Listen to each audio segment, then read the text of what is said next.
Ok, buenas tardes profesor y compañeras. Yo les voy a hablar acerca de lo que es el trastorno disocial, el cual es un trastorno muy común en nuestra población.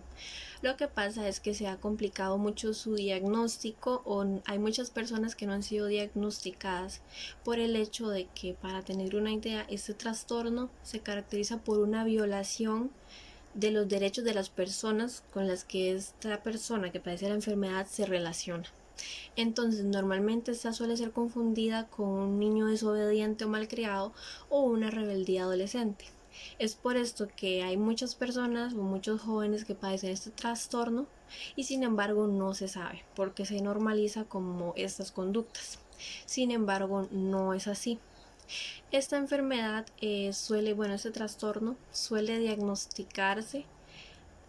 Normalmente los síntomas se ven desde bastante temprana edad, incluso hasta en los 8 años, 9 años, ya podemos empezar a ver síntomas de un trastorno disocial.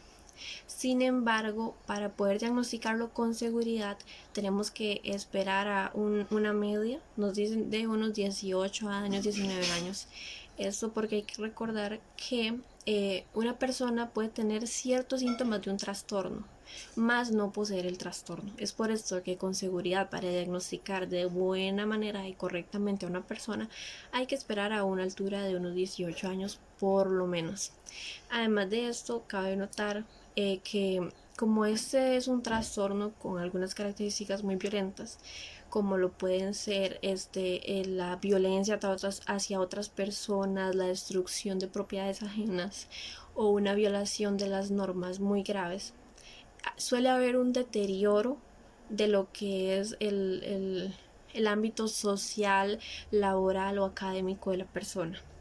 Esto sucede con normalidad porque por naturaleza el trastorno nos lleva a una violación de normas. Entonces, cuando el joven o el niño o incluso una persona adulta se ve sometida a seguir ciertas normas por naturaleza del trastorno, este se va a ver impulsado a incumplirlas. Y por eso estos ámbitos se van a ver afectados.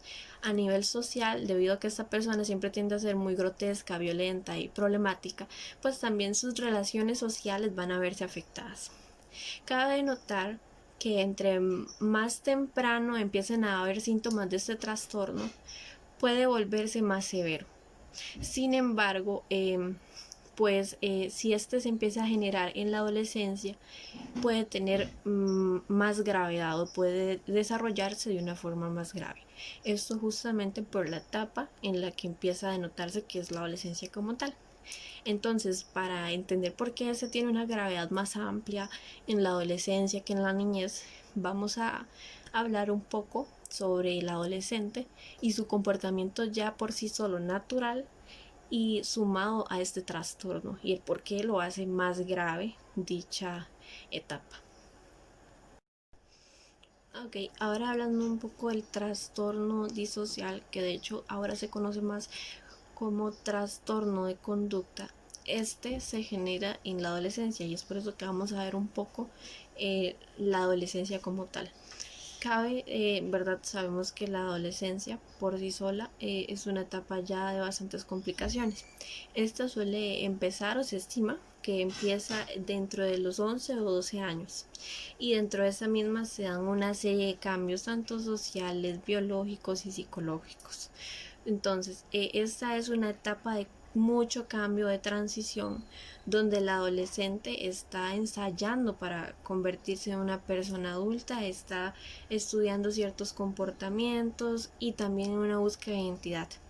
Es por esta misma búsqueda de identidad que muchas veces va por naturaleza de su etapa biológica, va a querer desafiar algunas normas por naturaleza de la misma. El fin en sí de esta etapa de la adolescencia no está muy bien establecida. Hay personas que piensan que la adolescencia termina en un rango de los 18 a los 20 años. Incluso hay personas que lo extienden hasta un plazo de los 24 años. Esto por lo mismo, porque la adolescencia es una etapa de formación. También se van a ver cambios morfológicos a nivel corporal que nos van a señalar de cierta forma este paso de una etapa infantil o de niños a una etapa ya más adulta. Y como esto es una formación del comportamiento, de la identidad, a algunas personas pues les puede llevar menos y por eso es que esta etapa pues tiene esa variante de la edad en la que puede terminar. Pero sin embargo, hay que recordar que normalmente estos trastornos suelen darse desde los 7 años, inclusive 7 8 años ya el niño puede presentar un síntoma de trastorno. Incluso es muy común escuchar, no sé, si uno pregunta a una persona adulta que piensa acerca de un adolescente, que es lo primero que se le viene a la mente de un adolescente, muy comúnmente nos van a decir que piensan en esto de la rebeldía, en que tal vez escapan de casa, en que son respondones, en que tienen esa conducta desafiante, entre otras cosas. Y esto nos señala sobre todo el estigma bastante negativo que se tiene en la sociedad del adolescente. Sin embargo, esto tiene cierta normalidad debido a que esto es lo que los mismos medios nos han vendido. Digamos, siempre que vemos anuncios o cosas de adolescentes presentan al típico adolescente rebelde que no quiere hacer caso, etcétera, etcétera. E incluso en las tiendas podemos encontrar miles de libros acerca de ayuda hacia los padres con esta etapa y pues obviamente dentro de este libro no se habla muy bien de estas conductas, ¿no? Del adolescente. Sin embargo, pues es importante saber el hecho de prestarle atención a las conductas que se dan en adolescencia. Luego más adelante les voy a decir como algunas señales por las que ya un padre debería como pensar en buscar una ayuda psicológica, ya que aunque por naturaleza la etapa adolescente tiene una conducta ya un poco desafiante, hay ciertas cosas que no están dentro de esa norma, dentro de ese lapso, ese periodo, y que ya son más graves y por lo general suelen desenvolver a lo que es un trastorno disocial o trastorno de conducta. Es importante no perder de vista que en la adolescencia van a suceder cambios a nivel psicológico que son totalmente normales. Y esto, digamos, hay que, porque normalmente se tiende a creer que la adolescencia es una etapa negativa, pero hay que quitar este pensamiento, este estereotipo, porque la adolescencia es una etapa necesaria para llegar a ser una persona adulta. Y como cada etapa, así como un niño tiene su comportamiento, un adolescente también tiene el suyo y un adulto también tiene su propio comportamiento. Y ambos son totalmente, todos se complementan, todos se necesitan. Para yo llegar a ser una persona adulta tengo que pasar por esa etapa de la adolescencia. Ahora, este comportamiento que se da en la adolescencia a nivel biológico es totalmente normal, debido a que en esta etapa de la vida su pensamiento se caracteriza por ser hiperracional. Lo que quiere decir la palabra hiperracional es que el adolescente por sí solo sí mide los riesgos de sus actos, sí mide las consecuencias que pueden traer, pero siempre tiende a pensar que es más probable el hecho de que suceda una consecuencia positiva ante el acto que cometa que negativa. Y esto los lleva normalmente a tener conductas de riesgo, conductas bastante que la gente dice, wow, ¿cómo hace esto? ¿Cómo se pone a hacer esto? Y es porque por naturaleza ya él tiende a pensar que casi siempre va a pasar lo positivo, no le ve lo que vaya a pasar algo negativo, etcétera. Pero ese mismo pensamiento lo lleva luego a formar ya un pensamiento más crítico, porque dentro de esta experimentación se da cuenta de que pues lo que piensa de que va a pasar lo positivo siempre es falso, y pues realmente no sabemos qué tan no tenemos con certeza el hecho de que va a pasar o lo positivo o lo negativo. Incluso, pero sin embargo es muy importante no darle la atención que merece a los comportamientos que se dan en la adolescencia. Esto debido a que se estima que un 50% de los trastornos mentales empiezan antes de los 14 años, e incluso un 70% de estos mismos empiezan antes de los 18 años. Esto quiere decir, y se dice que muy probablemente de un 10 a un 20% de los adolescentes posean algún trastorno de conducta o algún trastorno mental. Hablando en números, esto nos indica que al menos 4 de 10 adolescentes tienen un trastorno mental, lo cual nos señala que la necesidad o la cantidad de personas jóvenes que tienen un trastorno mental son bastante elevadas. Y por esto mismo es que hay que enfocarle mucha atención, ya que cuando una persona tiene un trastorno mental, ¿no? Como cualquier otra enfermedad que tengamos, puede ser que si yo tengo una enfermedad en el pulmón, yo voy a tener problemas respiratorios, no me voy a poder desarrollar bien, no voy a poder hacer muchas otras cosas que otras personas sí pueden. Igual es con los trastornos mentales. Esto es una enfermedad a nivel mental que nos va a impedir desarrollarnos de manera correcta ante la sociedad. Y es aquí la importancia del por qué se debe de diagnosticar y someter a un tratamiento a la persona.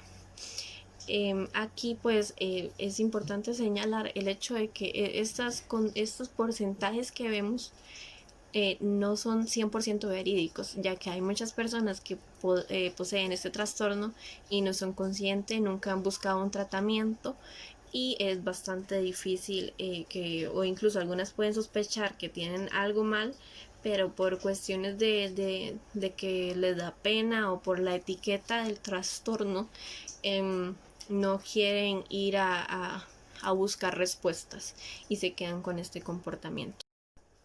Por todo lo dicho anteriormente, es por eso que es importante o es mejor empezar a tratar este trastorno cuando se manifiesta a tempranas edades, porque un niño, pues por así decirlo, puede ser más fácil llevarlo a una terapia, darle un tratamiento y que vaya cambiando ciertos comportamientos, porque el niño pues nos podemos como tener una relación más fácil con él, una relación de terapeuta paciente más fácil, más sencilla que un adolescente que por sí solo ya tiene un comportamiento bastante como impulsivo, más renegón, y a esto sumemos de que el paciente o el adolescente tenga un trastorno disocial, es más difícil el hecho de que quiera llevar una terapia, ya que muchas veces esto se ve como un castigo, o también recordemos que esta es una etapa en la que está el ámbito social, la identidad, y tal vez el hecho de ir a una terapia le cause pena o no le guste o lo vea ridículo. Algunas veces se puede lograr que el adolescente pues cambie ese parecer, pero en otras suele ser muy difícil pues ya llevar a un paciente a una terapia.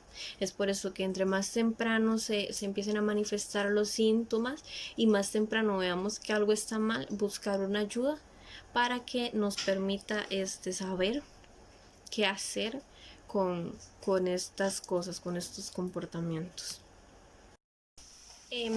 Ante todo hay que recordar que tenemos ciertas señales de alarma y bueno, como señales de alarma también tenemos factores de riesgos que pueden hacer más probable que un niño o un adolescente pues tenga un trastorno disocial o un trastorno de conducta. Si hablamos de un adolescente tenemos factores de riesgos que es como si solo su comportamiento hiperracional. También tenemos su poca estabilidad emocional, sus sentimientos a veces son muy inestables, todo esto lo puede o nos da una alta probabilidad de desarrollar un trastorno de conducta. También tenemos en el ámbito familiar, muchas veces hay casos de violencia en la casa y como los niños ven esto, recordemos que los niños aprenden mucho por el área visual, todo lo que ven y lo normalizan. Entonces, ¿qué pasa si el niño se desarrolla en un ambiente donde siempre hay violencia? El niño va a normalizar esta conducta y pues la va a desarrollar también. Por eso es que el hecho de que haya violencia en nuestra casa o en casa va a facilitar o es más alta la probabilidad de que este niño llegue a desarrollar un trastorno disocial.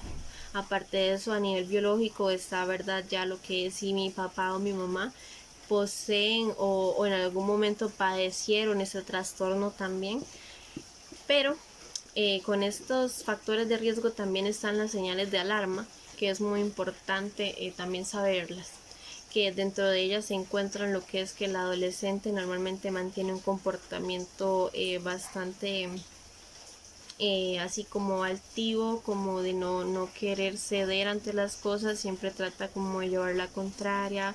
Aparte de esto ha robado algo, ha dañado cosas ajenas, tiende a ser muy violento, no le gusta escuchar, entre otras cosas, son señales de alarmas. Y cuando estas señales de alarma se presenten, siempre lo más recomendable va a ser buscar una ayuda profesional para dar un tratamiento debidamente como se tiene que ser. De la parte del terapeuta, recordar que siempre lo que nos va a confirmar una mayor eficacia en el tratamiento va a ser el poder desarrollar una buena relación terapeuta-paciente.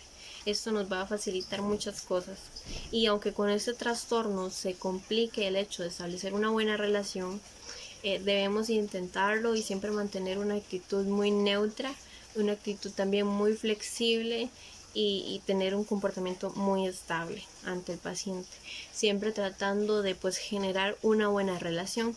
Es difícil, pero en muchos casos se puede lograr. Todo esto es cuestión de pues ser lo más profesional posible, y también pues por naturaleza muchas veces el adolescente no quiere como hacer esto, porque piensan que vamos a decirle a sus padres lo que nos vayan a expresar o esas cosas. Es por eso que también es importante siempre en la primera visita aclararle al paciente que pues tenemos una norma de ética que nos permite difundir esta información que se nos da, e incluso muchas veces vamos a tener que trabajar con padres y también el hijo. Y esto por lo que vimos de los factores de riesgo, que hay factores de riesgo familiares. Entonces, si estamos estudiando el caso y nos damos cuenta de que estas conductas derivan de una violencia en casa presente, vamos a tener que trabajar con padres y con adolescentes. De igual manera, muchas veces vamos a tener que hacerlo por el simple hecho de que este trastorno pues lo están viviendo todas las personas en casa, y todas debemos aprender a manejarlo. Entonces, cuando hacemos esto, normalmente se recomienda que pasemos primero a los padres, porque así el adolescente pues no piensa que lo vamos a pasar a él primero para luego comentarle a los padres lo que él nos dijo. Entonces normalmente lo más recomendable es pasar primero a los padres, dialogar con los padres, explicarles cómo funciona el trastorno, también explicarles los tipos de familia que se dan, los padres permisivos, los padres controladores, y pues los padres que son más apoyadores o que están ahí, pero le dan un poco de espacio a sus hijos, ¿no? Para que ellos puedan aprender todas estas cosas. Y por parte del adolescente vamos a explicarle, ¿no? Todo eso, vamos a intentar trabajar en su conducta, y siempre lo más importante es que lleguemos a un resultado en el que tanto el terapeuta como el paciente se sienta satisfecho, que nosotros nos demos cuenta de que hemos logrado lo suficiente y que esta persona ha mejorado.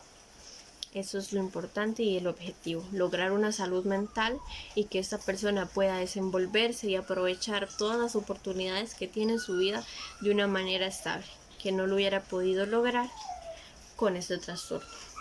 Entonces, pues de mi parte esto es todo. Muchas gracias.